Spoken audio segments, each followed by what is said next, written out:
Welcome everyone to Kabbalah for Heretics with me, your host, Yakov Leib. This morning, as every Sunday morning, we are looking into the wisdom of Rabbi Nachman of Breslaw, particularly his work Sichas Haran, which he did not write directly, but which his principal disciple set down as Nachman said and did the things that are being described here in Sichas Haran. On the other hand, as I keep saying, just to remind us all, Nachman did write a major work of his own, unlike his great-grandfather, the Baal Shem Tov, and many others who did not write anything themselves, but he did. Likudim Haran, a great work. We come to entry 104, and it's about a very pertinent subject, one that we're discussing in other programs, or have been discussing on other programs. That is the nature of sin. Again, I realize that sin in the minds of the New Age no longer exists, and it's considered very politically incorrect to even talk about sin. And I think that's because the formal religions are reaping the reward of their misuse of the term, of their petty emphasis on it. It's much bigger than they imply. It's much deeper than just not doing the right thing. It's much deeper than doing the wrong thing, as you'll see from what the Rebbe says here. It's extremely, if you will, archetypal in the Jungian sense. In fact, Jung speaks of the archetype of the shadow. That is the dark side of God, the dark side of us, everything we do not wish to be.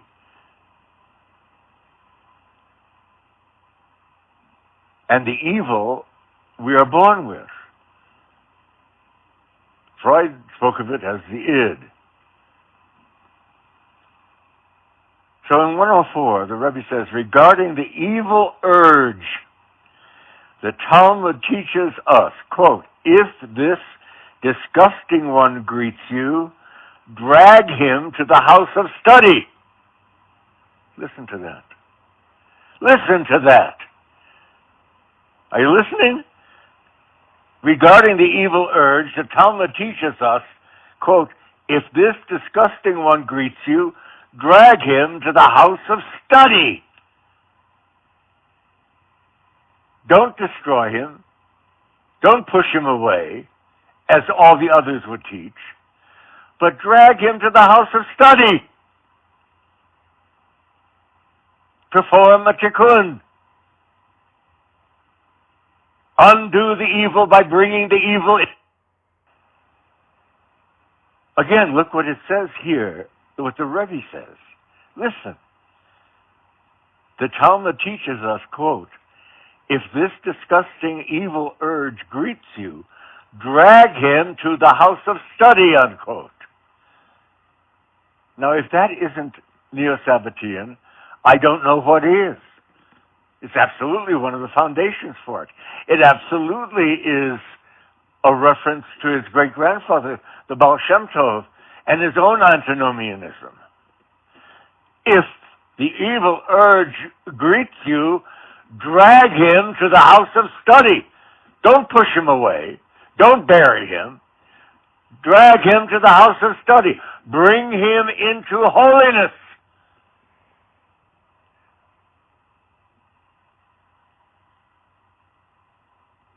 I hope you're all getting that. This is what I mean by the issue of sin being far more profound, far deeper than the religious want to make it out to be. It's an archetype. It's an inner being, because the archetypes are beings. They are autonomous. They exist in there despite us and continue to exist even if we do not.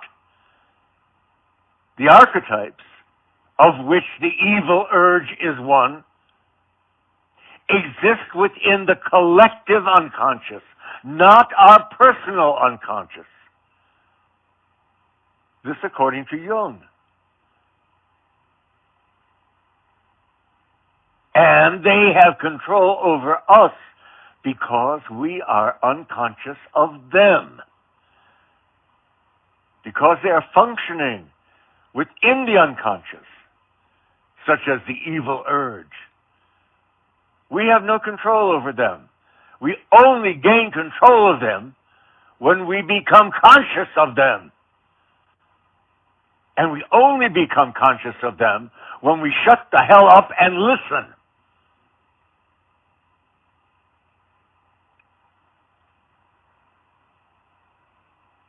The Rebbe goes on, sometimes the evil one worships inside a man. Listen, the evil one. Now this is acknowledging that it is an entity. Paul recognized the same thing.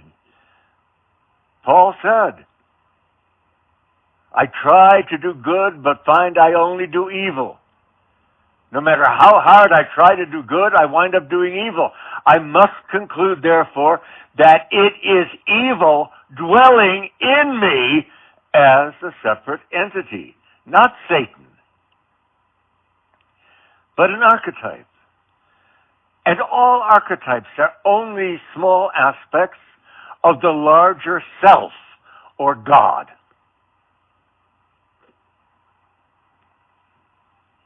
Sometimes the evil one worships inside a man. The man becomes like a synagogue with the evil one worshiping inside him. The evil one, the sin nature, as the Pentecostals call it, dwells autonomously within the collective unconscious and can enter the personal unconscious of a particular person and, as it were, worship in there without the person being aware of it.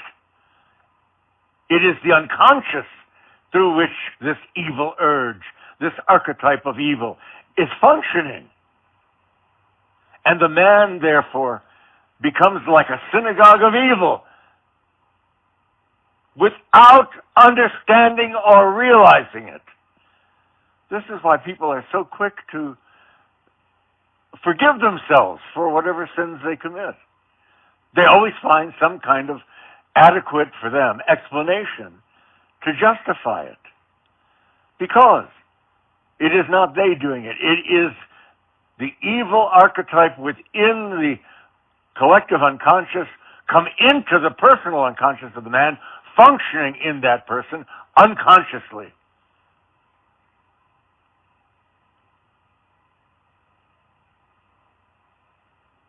This is very different, by the way, than Shabtai Tzvi and holy sinning, where one intentionally sins in order to release the spark from within it.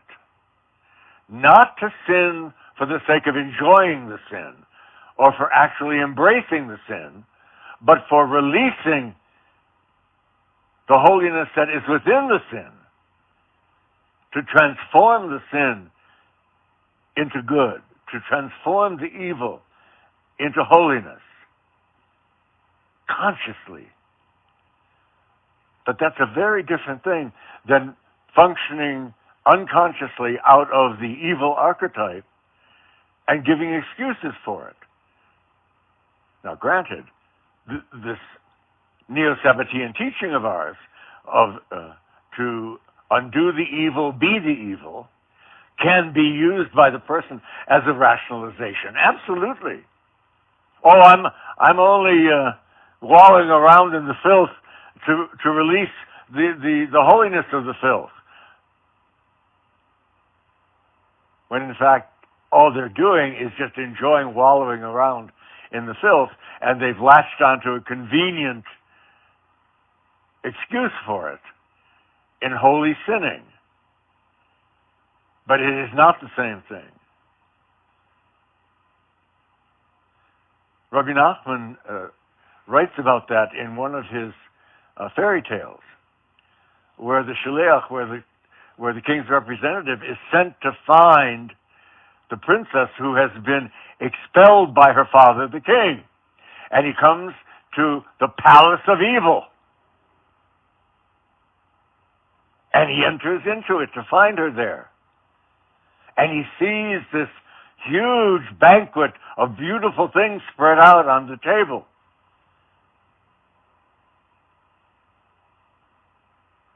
But he goes into the corner and observes it. He enters into it in order to observe it.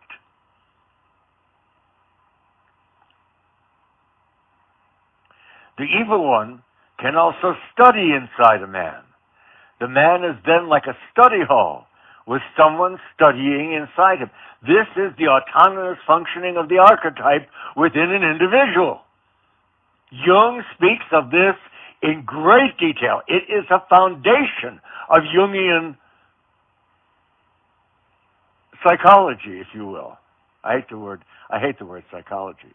But it's the foundation of it. These archetypes pre-exist man. They exist within the collective unconscious. They can come into the personal unconscious once that is developed and the man becomes a man. But they pre-exist man, and they function autonomously. Sometimes, however, they come from the collective unconscious into the personal unconscious of the man. He's still unconscious of them, but they are there working in him personally. They disguise themselves by studying, by praying, but they're there, doing what the evil archetype does, which is evil. The archetype is a pattern of psychological and spiritual behaviors. And the evil archetype, the sin nature, as the Pentecostalists call it, functions on that level. It is an autonomous, inherent pattern of spiritually evil, spiritually unholy action. Oh, I don't believe in that. Well, do you believe in Jung? Oh, yes. Oh, Father Jung. Oh, yeah, God, I love Jung. But you don't believe that the archetype is autonomous. No, that's bullshit. Well, to such people, I suggest they study Jung and not what they want Jung to be. Jung has become a wonderful uncle, grandpa figure for the New Age to project all their bullshit on. Their love and compassion and bullshit on. But we see here another source for what it is that Jung spoke of. We see it being expressed by Nachman, because it is expressed in the Kabbalah. It is expressed in Jewish mysticism. They're not called archetypes. Here it's being called the evil one. Well, but the archetypes have names. There's the mother archetype according to Jung. There's the father archetype according to Jung. There's the trickster archetype according to Jung. And here there is, we can see, the evil one archetype according to Nachman.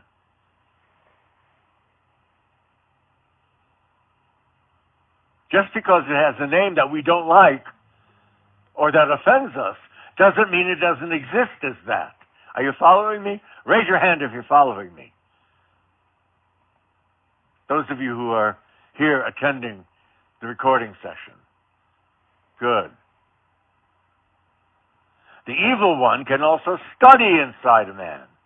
The man is then like a study hall with someone studying inside him the autonomous function of the evil archetype. The archetype of evil in him, unconsciously, studying actively praying actively, causing his behavior actively, but unconsciously.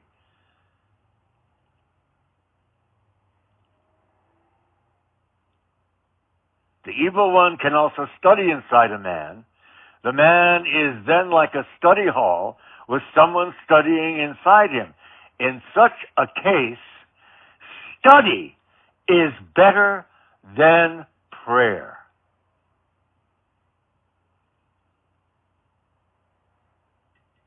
Making contact with the evil archetype, with the evil one, with the sin nature, whatever you want to call it, but it is archetypal. Making contact with it is better achieved by studying it, by observing it, by making connection to it, than praying to it.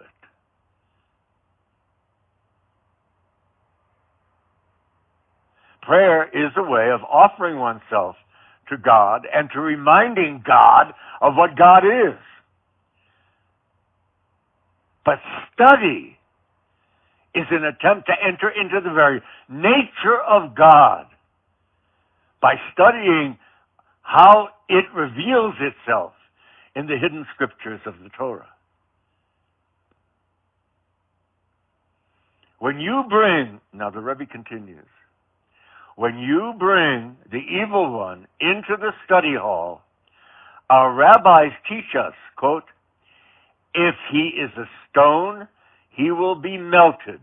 If he is iron, he will be shattered. Only by bringing the evil one into the study hall, only by bringing him into consciousness can he be shattered, can he be melted. Not by pushing him away, not by denying him or it.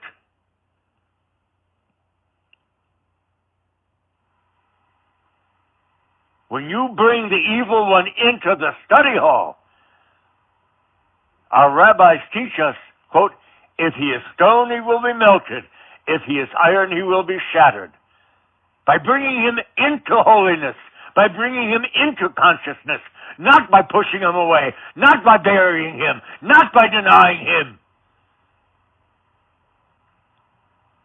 If this disgusting thing greets you,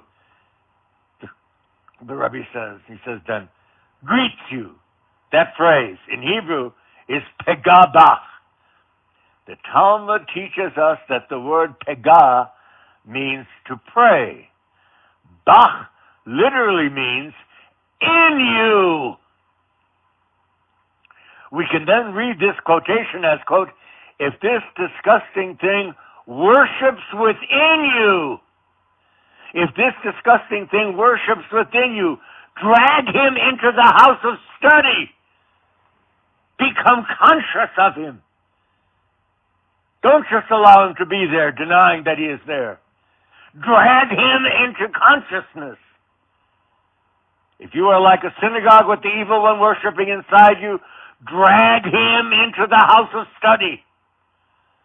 Make yourself his study hall, and you will eventually destroy him. How? By bringing him into consciousness. In effect, by embracing him.